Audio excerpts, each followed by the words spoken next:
आणि या संदर्भात एक महत्त्वाची अपडेट, एफडीए कडून कॅन्टीन मधल्या काही खाद्यपदार्थ सील करण्यात आलेत। या सर्व खाद्यपदार्थांचे नमुने तपासले जाणार आहेत। पनीर, तेल अशा अनेक गोष्टी सील करण्यात आलेल्या आहेत आणि आता एफडीए कडून मोठी कारवाई करण्यात येते आहे। एफडीए कडून कॅन्टीन मधल्या काही खाद्यपदार्थ हे सील करण्यात आल्याची माहिती समोर येते। आपण या दृश्यांच्या माध्यमातून पाहू शकतो, या सर्व खाद्यपदार्थांचे नमुने तपासले जाणार आहेत।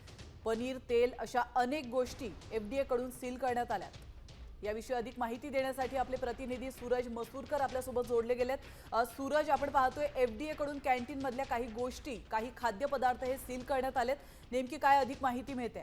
निश्चितच गेल्या 4 तासापासून एफडीचं पथक जे आहे ते कॅन्टीन मध्ये ठाण मांडून बसलेलं होतं आणि कॅन्टीन मध्ये सर्व कर्मचाऱ्यांची चौकशी केल्यानंतर, सर्व गोष्टी तपासल्यानंतर एफडीएच्या पथकाने कॅन्टीन मधले काही गोष्टी, काही खाद्यपदार्थ जे आहेत ते ताब्यात घेतलेले आहेत, त्यांना सील केलेलं आहे आणि ते लॅब मध्ये पाठवले जाणार आहेत आणि 14 दिवसानंतर त्याचे रिपोर्ट्स येणार आहेत आणि त्यानंतर पुढील कारवाई जी आहे ती एफडीए करणार आहे। या सील केलेल्या याच्यामध्ये महत्त्वाचं म्हणजे तेल आहेत, काही खाद्यपदार्थांच्या चटणी आहेत, तसेच काही मसाले देखील आहेत।